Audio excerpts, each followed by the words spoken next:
ladies. I am Shannon Mitchell, a Black millennial business owner, the founder of Shalo Glow LLC, an all-natural skincare company that helps you glow from head to toe. I am a champion for your daily self-care, business care, and intentional wellness. Hey, y'all. I'm Christine Gautreaux, a white social justice advocate, an international speaker, coach, published author, and dancing social worker who helps you upgrade yourself and community care. Together, we are Women Connected in Wisdom, a podcast grounded in the 8 dimensions of wellness. And we like to get together every week for intentional conversations between us and special guests about how to be wise in business, relationships, and wellness. We're dancing in with another host. This is Cynthia Phelps. You know that Christine has been caretaking. So we're going to mix some things up. So I'm running the show for the first time. We're going to give some grace, right? I'm nervous, but I know it's going to be amazing. And I have Cynthia here to co-host with me and to keep me company as we talk about physical wellness with our guests. So I will start with introducing you, actually, as Cynthia, since you're here with us. Would you mind introducing yourself to our listeners and we can jump into what we're talking about? Certainly. My name is Cynthia Phelps, and I am the founder of a company called Inner Ally. And I am fascinated with how we can use our own inner language to support ourselves so that we can thrive in life. So important. I had one of my friends at the book signing, and they've been a couple of my friends at the book signing, and they've been talking about you and your inner ally. So I know it's amazing, and I know it's already helped so many people since we've been connected. Like we mentioned today, we're talking about physical wellness, guys. So I'm going to go ahead and give us our definition so that we can jump into the conversation. Physical wellness is the ability to maintain a quality of life that allows you to thrive in your daily activities without undue fatigue or physical stress. Physical wellness recognizes that our daily choices, habits, and behaviors have an impact on our overall health, well-being, and quality of life. When you think about physical wellness, Cynthia, and Inner Ally, I think about how your emotional state affects how your body feels, right? So if you're talking to yourself kind of, I call it out the side of your neck or to the left, that'll affect how you feel in your physical wellness, right? What do you think? Absolutely. You know, the more we understand about, especially the immune system, the more we realize that our emotional states, and particularly, stress and burnout, which I think we're going to be talking about today, yes, has a real negative impact on your physical well-being, on your heart health, on, your risk for diabetes, and a whole variety of other ways it affects you physically. Right. Right. And when we say that, I think about chronic illness, things that we can prevent. And in addition to preventing it, it's not just, oh, we're going to eat grass on a plate and not enjoy ourselves and force us into this lifestyle that is healthy. I still want to be enjoyable. I still want the things that I do to be enjoyable. I want to live in an enjoyable place. I want to enjoy myself. And when I think about that now, I always think about the Inner Ally cards. And I wonder what I would pick. Am I going to pick the grandmother that's nurturing and saying, oh, it's okay. It's okay. You'll do better next time. Or is it the cheerleader that's like, go, Shannon, go. You can do it. Yes. Yes. So like Cynthia mentioned, guys, we were talking about freedom to flourish. And usually we have a little more time at the beginning of this conversation. But I'm super excited about how to do that, how to think about overwhelm, how to think about depletion. You guys know what Shalo Glow, that's what I talk about. Like instead of overextending yourself and then we're ending up in a situation where all this is built up and we have a chronic disease, let's instead rewind, be proactive, and of course have freedom in the meantime. So our guest today is Glenda Lane.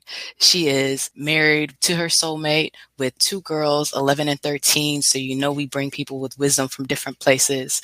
She helps women get off the hamster wheel of overwhelm and depletion, like we've been talking about, and get into their hearts. How are we going to get that freedom to flourish? And what do we need to do to get there? She's going to walk us through what she does and how she helps her people. So we're going to bring Glenda Lane onto the stage.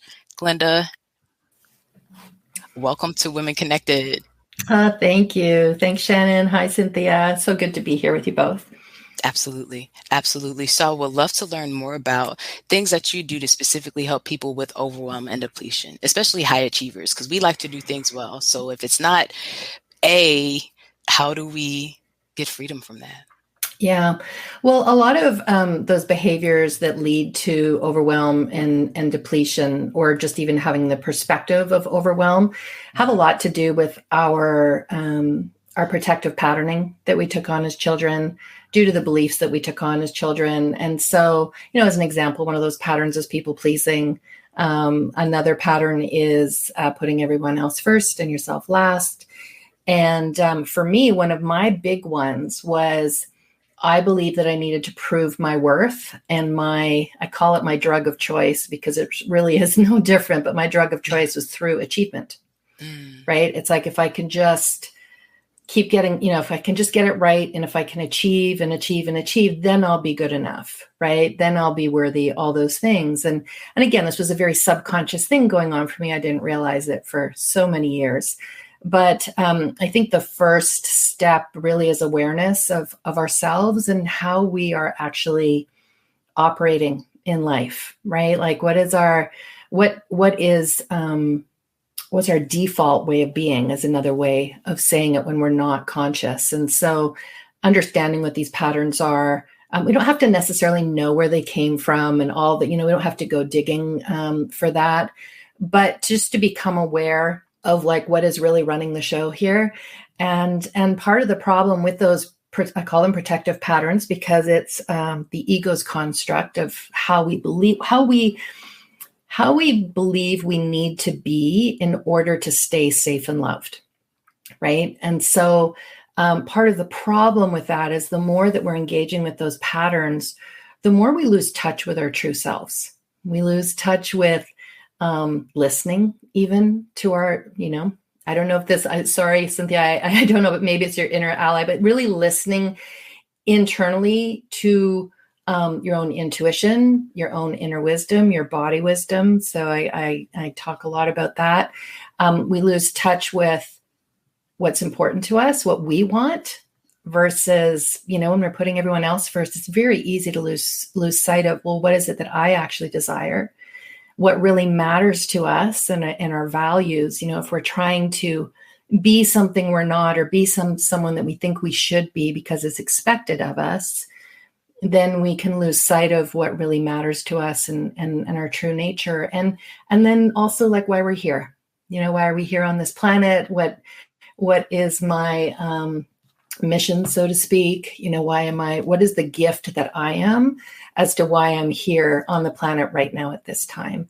And so all that, those protective patterns, and then the limiting beliefs or the mistruths that we are believing about ourselves, all of that colors the lens that we look at life with. And so when we are in that world, we're not being our true selves. In fact, we forget who we really are. And so for me, I really look at my work with women as assisting them to remember the truth of who they are, because, the truth of who you are never goes away. The essence of who you were when you came into human form, has always been with you. But it's kind of like, when the sun is behind the clouds, you can't see the sun. So you're like, well, where is it? And I can't feel it. And so it isn't there, but it is. It's just there's clouds in the way. And that's what happens with all these limiting beliefs and protective patterns. It clouds, us being able to be in touch with who we really are. Absolutely. I love how you say that. And I can definitely attest to that being true. What both of you ladies, the work that you do, I can attest to it being true, and how knowing about your work has helped with that, because assisting them to remember. I remember when I stepped down from my salary position, and I stepped down because my mom was sick. And so I have more time, right? I'm not running the kitchen, doing schedules, doing these things anymore. Now I was only serving. And so it made me realize how much that I wanted for myself that I had forgotten. And I said, wow, if I'm really intentional about it, if I have a psychology degree and I know these things could happen, the limiting beliefs. So I tried to, again, prevent that. And I still forgot, thinking that I was doing what I needed to do to remember. Then people are in danger of losing themselves and being gone for a certain amount of time and not even realizing it. Yeah. Yeah. I call that survival mode. Definitely. And I would say the vast majority of the population is living that way. and it's part of the human journey, actually. I mean, we come into human form as this pure essence of who we are. And then somewhere between the age of 4 and 7, we have an experience where all of a sudden we experience hurt in some way. Mm-hmm. And we go, well, wait a second. The world's a scary place and people can be mean. I need protection. And that's when the ego comes on board. And that's when we start believing things about ourselves. We make the experiences that we have, we give them meaning. We make them mean something about ourselves and about the world. But the problem is a lot of times those are, what's the word? It's a misinterpretation of what has actually gone on, because you're a little one. You're age 4 and 7, between 4 and 7. You're not really understanding of what's happening. But that's around the age where things start to change. And, in working with my clients, it's interesting because they'll say, yeah, I said, how were you as a 3-year-old? And they're like, well, I don't remember, but here's what I was told. And here's pictures of me. And I said, and then, in working with them, we discover kind of what their first core experience was when things started to change. And from that point forwards, they weren't maybe as playful as they had been because they got in trouble for it, or they weren't as vocal as they had been because they got in trouble for it, or whatever, right? Or, and so we learn to kind of package away those parts of ourselves that we then deem as not okay because they got us into trouble. And so then that's denying like who we really are. And we take on these different ways of being to try and stay safe and loved. And so, yeah, I mean, it really is. And this is called, when we start to move away from who we really are and engage in these protective patterns, it's actually referred to as the great forgetting. Right? It's the great forgetting. I don't think I had heard of that. Yeah, of who we really are. And so, and then of course we go into becoming teenagers and then into adulthood. And it depends on like what your soul signed up for in this journey, what your soul's path is in this lifetime. Then as adults, if it is, your soul's journey to become aware of your patterning and what have you, then they call it the great remembering. Mm-hmm. As we come back to who we really are, instead of playing these roles that we thought we had to, and instead really getting in touch with, well, who am I when I'm not believing this about myself, when I'm not believing I'm not enough? Who am I when I'm not people pleasing? Who am I when I'm not, because we even identify with those patterns. Mm-hmm. We call ourselves people pleasers. We call ourselves perfectionists. We call ourselves, right? We identify with them, but they're not who we are. They're just behaviors. They're just habits. Right. Right. So when we start to become aware of this, then we can start getting back in touch with who we really are. And that's the great remembering. Yes. And then there are some of us that will not have that great remembering in this lifetime. And that's okay too, right? We'll just go through life not being aware. And that's totally fine. That's kind of, your soul's journey in this lifetime. But I feel like that's tragic though. And I feel like it's almost on the level with faith. Like everybody has the option to choose to believe or not believe. And you have the opportunity in life to make those decisions at different times, right? Yeah. I feel like it's the same thing with yourself. And I'm interested to see what you say with Inner Ally, Cynthia, and working on these things with yourself and the things that you're healing from. Because I think that you do get to choose either Glenda Lane and what she needs or myself in each day, and each day that stacks up. What do you think, Cynthia? Well, I think, Glenda, you're just really on the right track. This all resonates for me for sure. Yeah. And I just want to hear more about, how do you work with these women to kind of get down deep into like, what's really, what have we hidden? What do we put all those layers on top of it? Yeah. How do you excavate? Yeah. Well, actually, I'm going to talk about excavation. One of the things I want to say, Shannon, though, was really about we get to choose. And I agree with you, but only if we have awareness. So with Absolutely. awareness comes choice. If Mm-hmm. we don't have awareness, we can't choose differently because we're not aware that there's anything different to choose. Absolutely. Right. Yes, I So agree. even living in, I'll say living in survival mode versus flourishing, Mhm. there's so many people that don't even know that there's two different states of being. Yes. They don't even know what survival is and that there is such a thing. They don't know what flourishing is and that there is such a thing and that we Mhm. actually do have choice. And I think that's one of the reasons why I do this work and why I talk, love talking about it is Yes. because I want to like shout that from the rooftops and say, look, we do have a choice. And, Yes. I truly believe we're not here to suffer and struggle. And, No. I think that's part of our humanness that, Yes. and the ego, that's part of survival. But when we can move into flourishing, more so, there's less suffering, there's less struggle because we're more in alignment with what's true for us. Absolutely. And Yeah. that's why I love talking about the 8 dimensions of wellness, right? Because Mm-hmm. no, you're not crazy about talking about work all the time.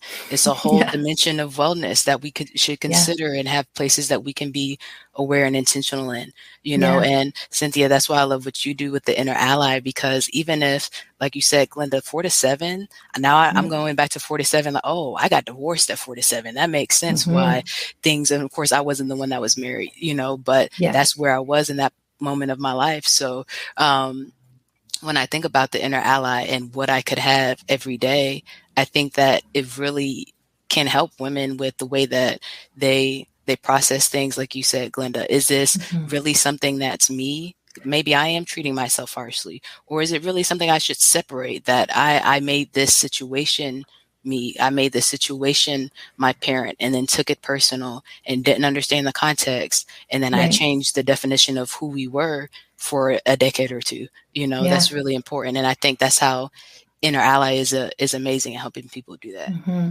Yeah. And I think, we've all done it, Yeah. as children. An example I give is like, okay, you're running around and you're playing and you're dancing and you're having fun and you happen to knock over your mom's favorite vase and it shatters.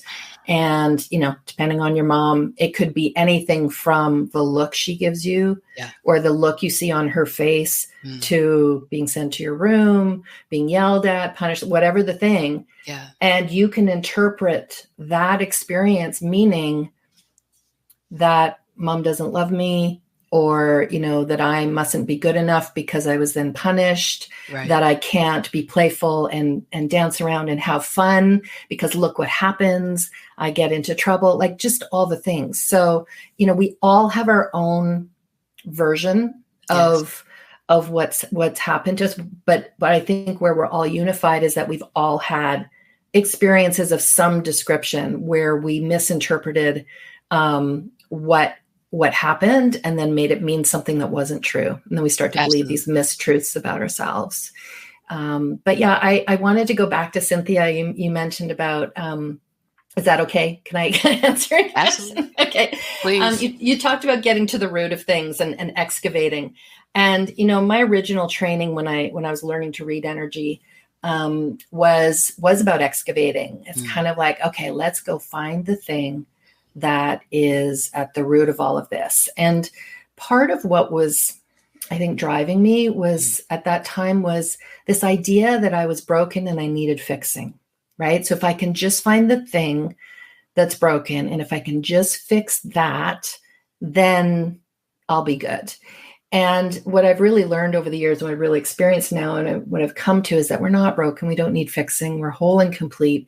We've just had these experiences where we took on these beliefs and where we took on these behaviors, and it's not we're not flawed in any way. We're whole and complete beings. And so the excavating work for me has really changed. What I do now is with my clients is really, we get in touch with what their desires are. Like, what is it? And I help, and I have to help people with this because I even remember myself when I was asked the question years and years ago, like, what are your dreams, Glenda? What is it you desire? I didn't have an answer because I was so in the people pleasing mode. I was so in like I'd lost touch with myself in terms of like who I was and what I desired. So sometimes it takes a little bit, but when we get to, what are you yearning for? How do you want to feel? What is it that you want to experience and create? And then that sets the trajectory for where we're going. It's kind of like the beacon of light that sort of is inspiring us forwards. And for us to have our desires, like I truly believe that our desires are being dreamed through us and they are for us. So what I mean by that is if you have a desire, it's for you and it's for you to actually receive. But we can get in the way of that happening in a myriad of ways.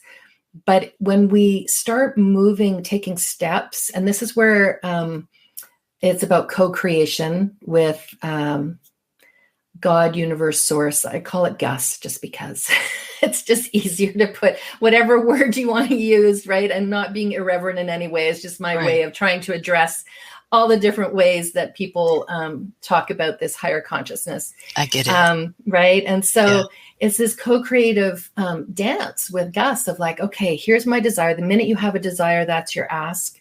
Then it's, okay, Gus receives that. It's like you're placing your order and then sends to you the opportunities, the people, the experiences that will assist you in moving towards your desires. Now, of course, it's up to us to be in the space to receive them and to then take those steps.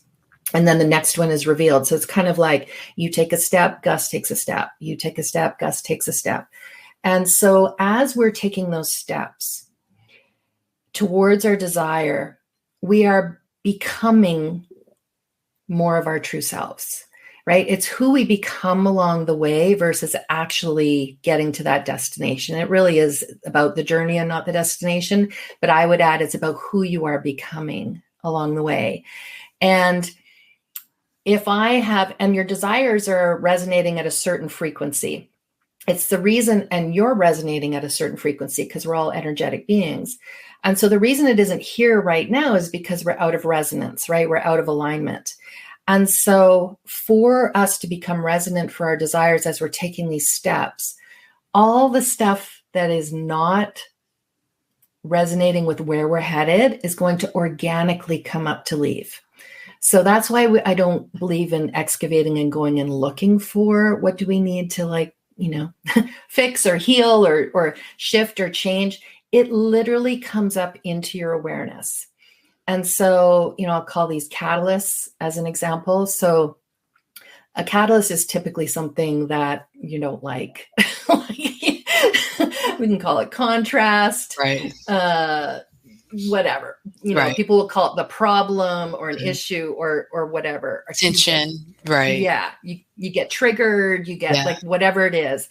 That is one of the biggest gifts that we're given. And here's why, is because we're being shown that, hey, something's out of alignment. Right? Something's out of alignment and there's more clarity here for you. Something's asking to be changed. There's actually more love and freedom on the other side of this situation. And then if it's coming up as an emotion, I take people through, it's called an emotional alchemy process, where I take them into their body. It's a very somatic practice of feeling fully that emotion. Which requires you need to feel safe in order to fully feel. So there's some of that, we have to lay the groundwork for so that people can really go into that vulnerable space of just letting themselves not only feel, but express it.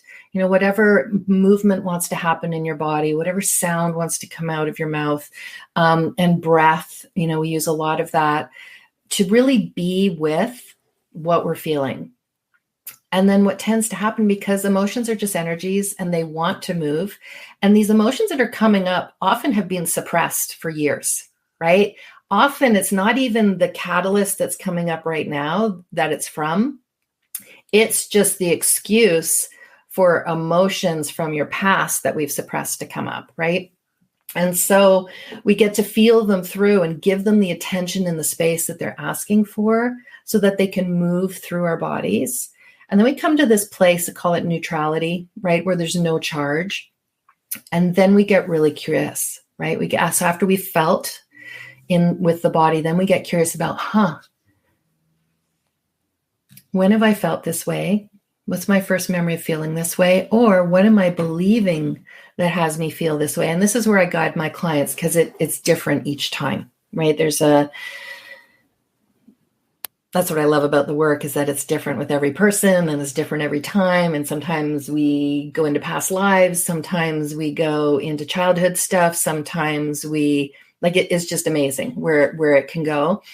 But basically we get to the root belief that we've been believing, and then we get to see that it's not true, right? We get to kind of see how, oh my goodness, I can really see that me being sent to my room for breaking the vase meant that I wasn't worthy, or meant that that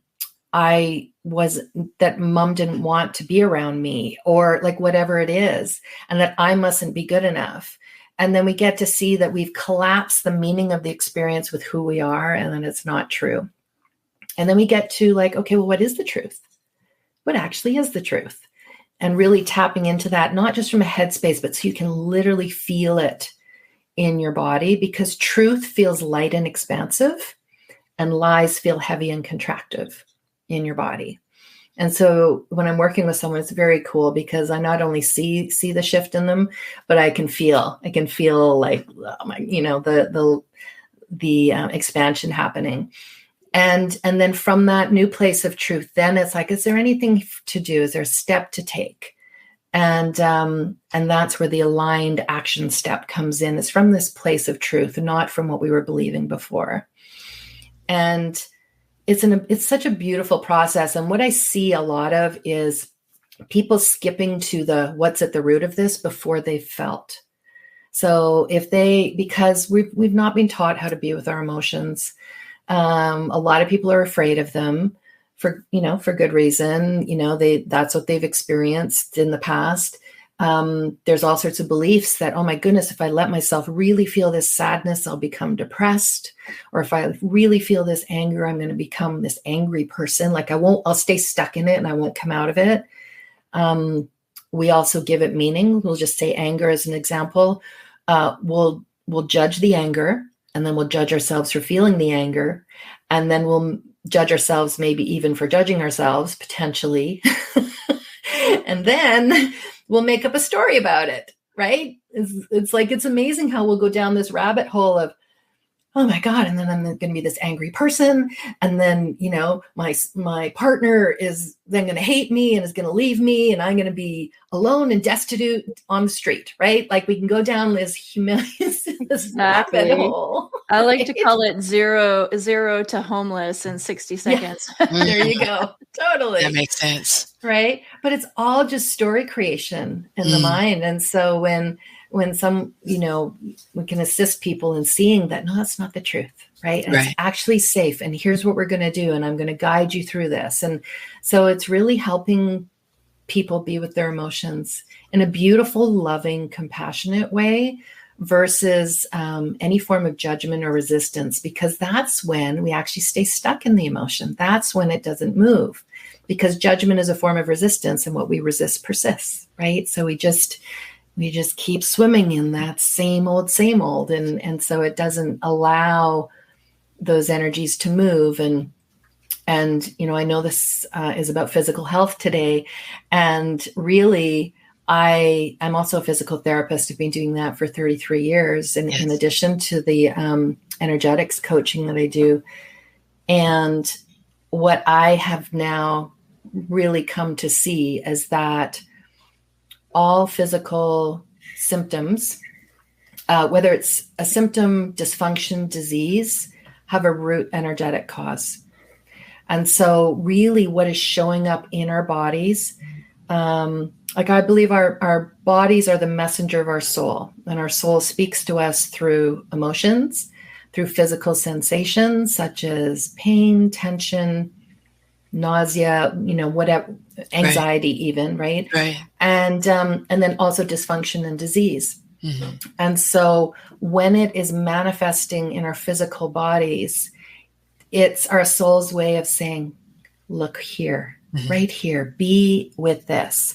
And so now, even in physical therapy, I'm helping them on a physical level. And also we go into, okay, what is at the root of this, right? What is actually, and what emotions are here, and what is being asked for our presence, our loving presence with this. So I think that's why, I was saying before we even came on the show today, Shannon, that I don't see physical, emotional, mental, and spiritual health as separate. And they're just so intertwined, because at the end of the day, we're energetic beings. Everything's energy. And so are our bodies.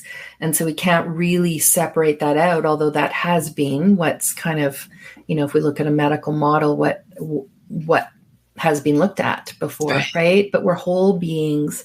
And I think that to me, that's the future of medicine, is energetic medicine, and really looking at, I'm not going to just treat this knee issue. It's like, okay, what else is here? What else are you experiencing emotionally, mentally? Hey, y'all, this is a great place to take a break, take a deep breath, and hear from our awesome sponsors that make Women Connected in Wisdom podcast possible. Shannon, we are so grateful that Shayla Glow is the sponsor of the Women Connected in Wisdom podcast. And I wanted to take this moment to ask you, when you think about the people who use Shayla Glow, who are we talking about? That's a good question. I think about 3 groups, really. One, the group that's removing hair, right? So whether you're using laser hair removal, waxing, shaving, you got to make sure that you're putting back what you're taking out. The second group, I think about those with dry skin and the problems that might cause, right? The scars, itching, burning, whatever the situation is, you definitely need all 3 steps, right? The exfoliation, making sure you're taking the dead skin cells off. The oil, putting in the moisture, and then the shea butter with the aloe, sealing it, helping you heal. Those things help both groups, right? And third, for the third group is those with chronic illness. The story is personally from cancer and different diseases that our population is dealing with on a daily basis throughout families as individuals. So I'm thinking about my mom and my grandmother and those around me with the same generational ties, right? And what positive, healthy habits we can start to make sure that we're maintaining our wellness, especially because the skin is like the cape, the exterior, the shield for your immune system. So with COVID, we have to be intentional about covering ourselves. And those are the groups I think about. I love it. And you know what else I love about your product? It's all natural, handmade, and it smells great, y'all. So yay. Tested. Yes, esthetician tested and approved. Yes. What about you? When you think about your company, what groups of people do you think about? Well, I work with individual coaching clients. I work in community classes and with corporate teams. And with all of them, I use a strength-based, embodied approach to help folks connect with themselves and access joy, reduce burnout, and build resilience. Especially during these times, I think we need it. I think we need all the hashtag partnership power we can get. Yes. All those things. What are you believing? What are you feeling? To be able to treat the whole person, right? And get to the roots so that you have lasting change. And so, I that can be hard for some people to wrap their heads around. And even in my profession, right? Like it's on the newish side of things to be believing that, but just through experience and learning about energetics and all of that. I mean, we just have to look at Chinese medicine, medical acupuncture, which I've been practicing for years. That's energy. That's energy. And now that's much more accepted than it ever has been, right? It used to be considered an alternative medicine. Now it's a complementary medicine and is used worldwide. And all sorts of studies have been done and shown, the results of it. So I'm just using that as an example, but even more is coming on board for us to be able to really assist people at an energetic level. Right. Well. Glenda, do you work with people on a one-to-one basis and doing physical therapy with them? And so you have a private practice where you're able to do all of this. Oh, that's just lovely. Yeah. So I work 2 days a week at a physical therapy clinic. And that is what I bring everything. I mean, like I said, I have 33 years of, I started out in sports actually, and working with athletes, and have brought that full circle to what I do now. So it's for those that are open to it, right? So not everyone who comes in the door is going to be open and desiring that, and that's totally fine. But for those that are, we get to go deeper into it. And so it's been really fun. So 2 days a week I do that. And then the other days are my intuitive energy coaching that I do. Both in working from the other direction, right? Yes. Yeah, totally. Well, I sure wish I could have had you as a physical therapist when I was in physical therapy. Oh, thank you. Yeah, it's a different way of working, and I love it. Like, I don't know that I could go back to just the physical anymore.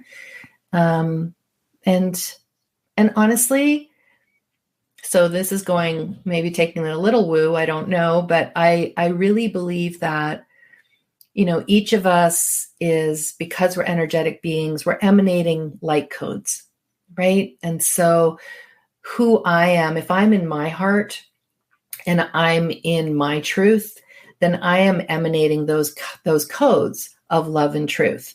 And so anyone that I am in physical presence with are going to receive that. They're going to feel, whether they're aware of it or not, they're going to receive that on some level.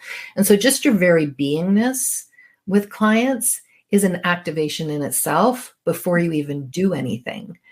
Right. Whoops. I can totally see that, how you being aligned within yourself, within these things that you're talking about, from the physical to the mental to the spiritual, how that would have an effect on the people around you. Yeah, 100%. And it's like I try to walk my talk as much as I can. And, one of my little mottos is body before business. And so, my day starts with, before I even get out of bed, I do a meditation that uses certain energy tools to really connect in and really feel sort of connected, getting into my heart, gratitude for all that I have. And then really, looking at my day, I'm like, what do I want to experience? How do I want to feel? So it's really starting the day with that. And then I get up and I do yoga, stretching, or strength workout. And then I walk. I go outside and I walk. And I'm not plugged in. I'm just sort of, present with the day, or I'm listening to things that really remind me of who I am, the divinity that I am, and really getting me into feeding me in that way. And then what my husband and I have just started doing recently are cold plunges, so that I come home from my walk and I do a cold plunge. And so all of that is happening before I start work. And it's become non-negotiable for me, because it's like I'm taking care of, yes, my physical body, but also my spiritual body, my mental body, my emotional body, so that I can be in alignment when I start my day, and be excited, be in that state of creativity, and that's when things tend to come to me much better. So yes. Yeah, I think that's the title for your next book, right? Body before business. Yeah, I wish somebody would have told me that like 10 years ago. Right. And I haven't always practiced that. I'll be honest, but it's now non-negotiable for me. It's kind of one of those things. And also, I'm glad you mentioned that, because one of my other things is that your body is your best friend. Your body's giving you constant feedback about whether you are in alignment or not. Right. It's you just have to tune into your body. And that's why I'm such a fan of assisting women to come out of their heads into their hearts and their bodies, to really feel, to really be in touch with their own knowing and their own intuition, because that's what your truth is. And when you make decisions from that place, when you choose, right, from that place, then that's when everything that's where ease and flow happens. Right. I love it. And I love what you said about loving presence with yourself. You know, the way I think about the 8 dimensions, because you're right, it is important not to just go out here and working on stuff and personal development in a unhealthy way, you know, Right. consuming information and not applying it, maybe applying the wrong information at the wrong time, or even the right information at the wrong time might put you in a worse position in this dimension that you're thinking about, you know? Yeah. So coming from a place of being centered, of standing in your truth and emanating that energy, like you said, and saying, okay, why am I even, like, let's use COVID, right? Again, I had stepped down, I was a server, and I said, why am I frustrated in these conversations with the leasing office, conversations or that I was trying to have with unemployment that hadn't come in yet, and realizing how I felt in my body, said, oh, I need to work on financial wellness, right? My physical said something like you said, but financial wellness, I need help in. And so that's when I started looking up stuff on SBA.com and things about different financial tools and every dollar budget that I use now and things to put in place to start automating stuff so that I could use less energy as far as everyday habits, right? But that had to be looked at, and it has to be, I think, decided from a healthy place, or us working. That's when we hear the stories about us working on ourselves and how it doesn't help us get to the place we need sometimes because we're doing it in a certain way. And that's why, again, Cynthia, I know I keep saying this, but that's why I love Inner Ally so much. I don't get to tell you as much as I think about you and your cards, but doing that on the days that it's difficult, making sure that you pour into yourself, like you're talking about, Glenda, like it has to be non-negotiable. Today, I've had some pineapples. You're way too far left for how much energy you're pouring out. And I can definitely see the difference in how the day is going. But if I think about how I'm talking to myself, okay, well, what do you know, grandma said, well, what do you need now? What would you like to eat? What can I get for you? You know, and then go from there. Yeah. Yeah. 100%. I fully agree. Yeah. I hear you. So When you Glenda, I'm curious about, you say that you work with high achieving women, which clearly I could see would really benefit what you have to offer. Tell us a little bit more about who's the right fit for you. Yeah, high achieving women, because I've been one of them, I can really relate. And right. And a lot of times, and I don't want to make, achieving is not bad. Don't get me wrong. It's not. But when it's costing our health and well-being, that is, that's my story. Right. So I've had being diagnosed with hormonal imbalances, digestive disorders, chronic neck and back pain. I've had 6 melanomas now. I had 3 miscarriages. I've had adrenal burnout, like all the things. And it was because of this pressure I was putting on myself to prove my worth through achieving. And so I can really relate to other women that are doing the same because I've been there. And I think that's why I say that I help high achieving women. But I think I would add also really big-hearted women, very compassionate women, because people who really care, we tend to give in a really big way. And giving isn't bad. It's just there tends to be this energetic imbalance that can often occur because giving is energy out and receiving is energy in. And so when we are being the givers all the time, there's this energy moving out, and it's just one of the ways that we become depleted. And so high achieving women, because that is my story. I know what it's like to be type A. I know what it's like to be driven and all the things, but it actually isn't my true nature. It's really fascinating, right? Like that's who I thought I was. And that's certainly, I received accolades for it. I mean, why else do we do these things? But I'm now at a point where I'm like, if I have a goal or have a desire and I want to achieve it, it's because I want to, not because I feel I have to or that I need to, right? It's more of this, no, this is what I truly desire to experience for myself. And so a lot of the overwhelm and depletion that we see in the burnout is from these energetic imbalances of the high achieving women also tend to get caught up in this go, go, go, do. And that's an energy. And again, often from a place of feeling like they're not enough. That's right. And it's like you get the next achievement and you're like happy for 2 seconds. It's like, okay, what's next?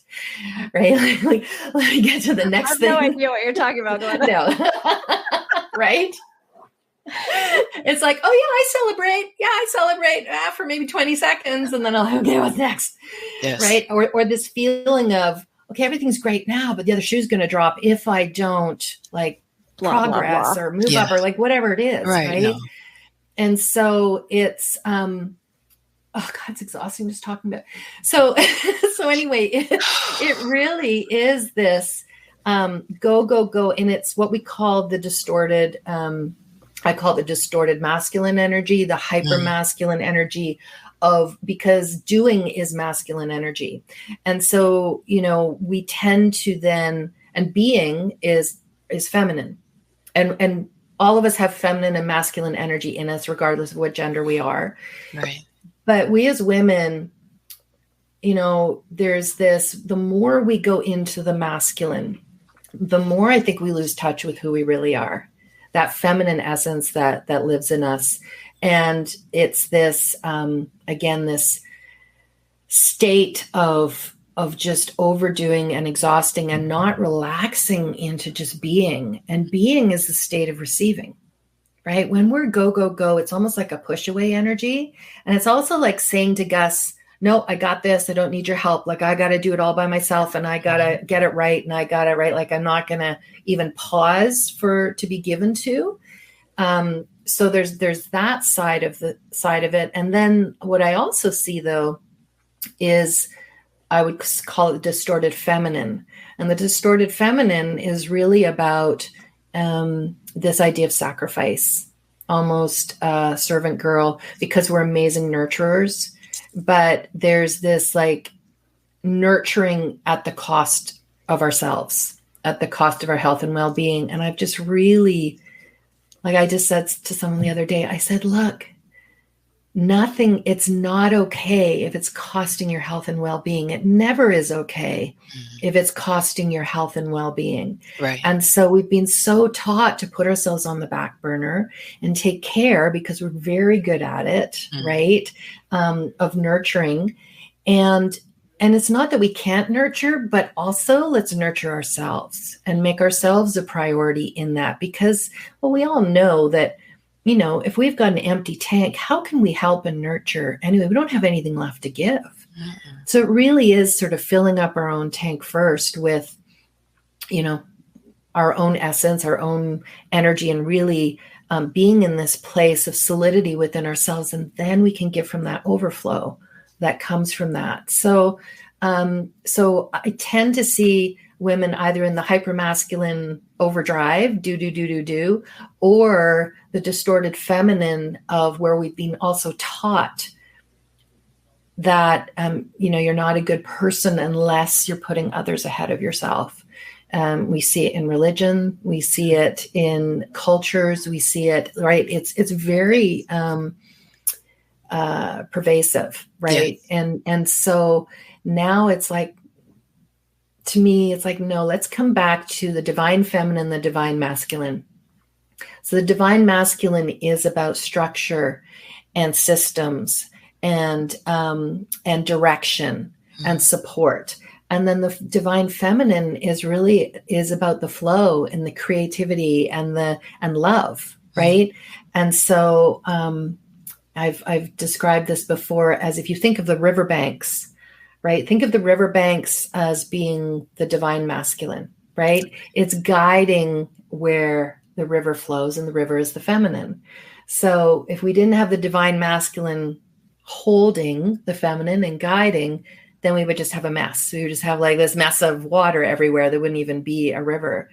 And then if we just have the banks, but we don't have the feminine and the flow, then we don't have a river happening either, right? And so it's this both, and it's who we're being in the divine feminine as we are doing, which is the masculine. And so it's the combination of the two, not just the doing or just the being. it's like, let's bring those together. And it's that dance and Yes. support. Yeah. I love how you, I want to say combine them, but it's not you that decided to do that, right? That's the way that it Yeah. is. Yeah. But when you say you pour into yourself, the things that you do for your mind, body, and spirit, and making sure that you're full before you get the influence and all the chatter of everybody else's voice and their energies and where they are. Right. For me, that's going with the flow, and that's the feminine of being, and accepting that whatever is left in the 24 hours as far as the time of the day is going to fit whatever needs to be here. Yeah. Right. And then for me, I flip to the doing side by organizing the stuff written down, right? Trying to be a certain amount of time ahead so that I don't have to be frantic on the day. Oh, what do I need to do? And now you feel behind. Right. And then if you separate it, like Christine always talks about in her first book, the sorting and separating, well, this is not me. This is the situation. And then you notice, and instead of judge, like you said, that's something we talked about with Laura Madison, I believe. And it really helps me not judge myself and then end up in the judging yourself or judging yourself cycle, like you said. Yeah. Why did I end up here? Oh, well, I only had pineapples. I didn't have my time this morning. These are reasons. How do we make it a non-negotiable? And that's what's changed my life for me, coming from truth and saying, this is a lie. This is not what happened. This is who I want to be. What dimension do I need help with? And then who do I need to connect with in that field that can help me if I have questions? Or how do I need to reconnect with myself, be a better inner ally, make the non-negotiable, say, hey, you're going to show up for yourself, even when you show up for everybody else. And that, I believe, is a great recipe when it's followed to make stuff sustainable, like you said, so we can flourish and be free. That's a beautiful picture. And I feel like sometimes women feel like it's impossible to get there with all the things on the to-do list. And that's why I'm super excited for you to be here today, Glenda, to lay out how you help high-achieving women do that. Oh, thank you. Thank you. Yeah, it's my joy. It's like my passion. And, we are here to flourish. We all are. And so it's just a matter of being shown the way. Right. And I was shown the way, and I get to help others. So, yeah. And like you said, if you're not aware that you don't know the way, or you're on the wrong path, and we're in the wrong energy with the wrong people, then what happens, So genuinely sharing our story, sharing what happened and where we were in the situation. I hear you on all the things you listed. Thank you for sharing, and for continuing to help women after that. So by doing that, somebody in your community can say, no, this is obvious, but for me, it may have been a blind spot, and then we can fix it and keep going. Yeah, so beautiful.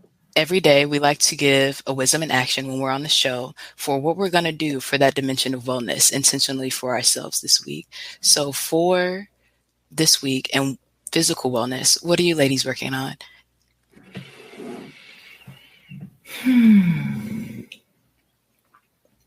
For me, so I started wearing a Fitbit, my daughter's Fitbit, a while, I think about a month ago now, because I was just curious. I was like, I wonder actually how many steps I do walk in a day. Right. And noticing on the days where I actually go out for walks, on the days where I might be more sedentary at work, I was just curious about it. And it's been interesting, but wearing it has actually got me out the door more. It has actually got me walking. And so that has been awesome. And now I'm starting to add back in some strengthening because when I started the walking, I decided I'm just going to focus on that for a month, and then I'm going to build back in my strength routine. Yes. So for me, my focus, what I'm adding on to is starting to bring back more of the strengthening aspect for my body, because that's about solidity too, right? Yeah. When you are strong and supported in your core and in your body, then you can be strong and supported in your, in your inner world as well. So that they both reflect each other. I love that. Strengthening. Yeah. Okay. What about you, Cynthia? I think one of the things I'm working on that counts as a physical wellness is really getting out into the sunshine. And I have been doing gardening, and whenever the weather turns to spring around here in Asheville, North Carolina, the trails and everything turns green, and there's flowers everywhere. And getting out in nature, with my dog, walking some trails.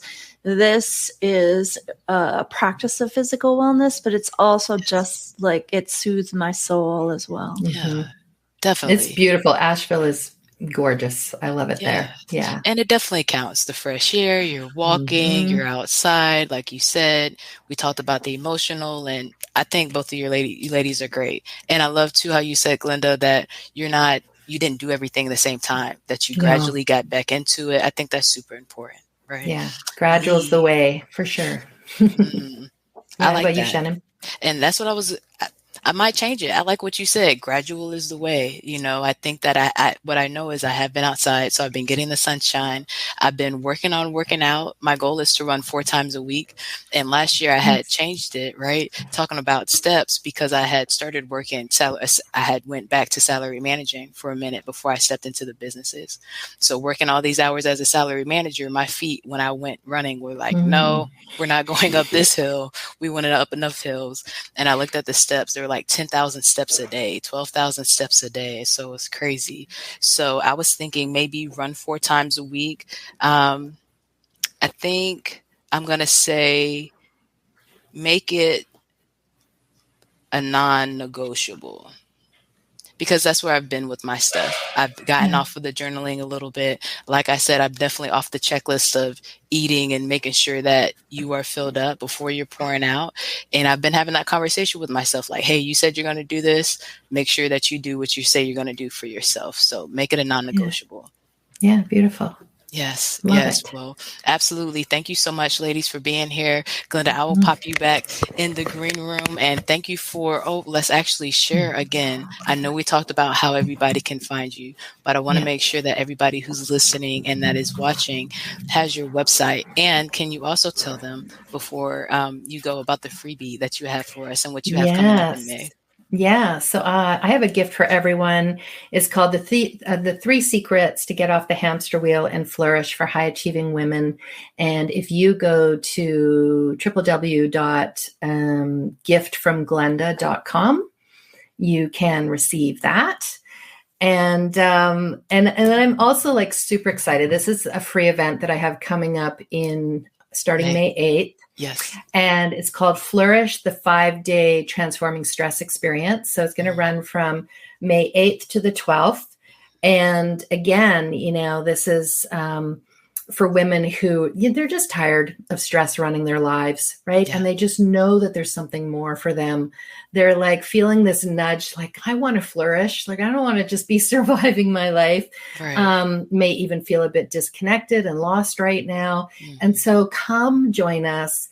Fun is the flavor of this experience. I said, I'm not creating this unless it's going to be fun. Right. It will not be overwhelming, right? It's going to be bite size. Not only I'll be sharing some tools that can really assist you for life, actually, and really relax into being who you are in a way that's fun, and it's experiential. So I'll be taking you through some exercises, some practices that can really assist, but they're easy. They're not going to be anything that's too much on your plate. So I not highly recommend. I would tickle me pink. I'd be so excited for anyone who wants to join.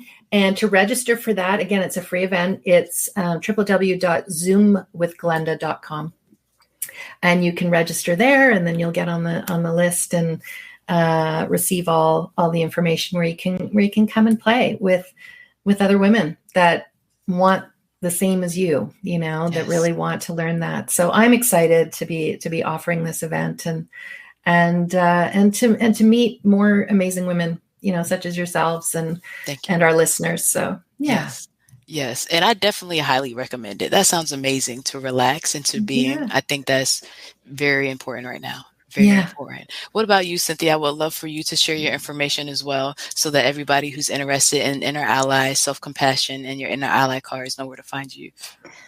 I think the best place to find me right now is I have a Facebook group that is open. It's called Inner Allies, a plural of Inner Ally. And you can search that on Facebook. And that's just a great place for you to join in the discussion of being kind to yourself. Beautiful. Awesome. Beautiful. Thank you again, ladies, for coming and sharing the stage with me and having this conversation about how to really flourish, especially with overwhelm and depletion. We want to make sure that we have the tools to do that. So thank you again. We will be back live next week for episode 112, actually, live at 5. In the meantime, don't forget, Be well. be wise, and be whole. Peace.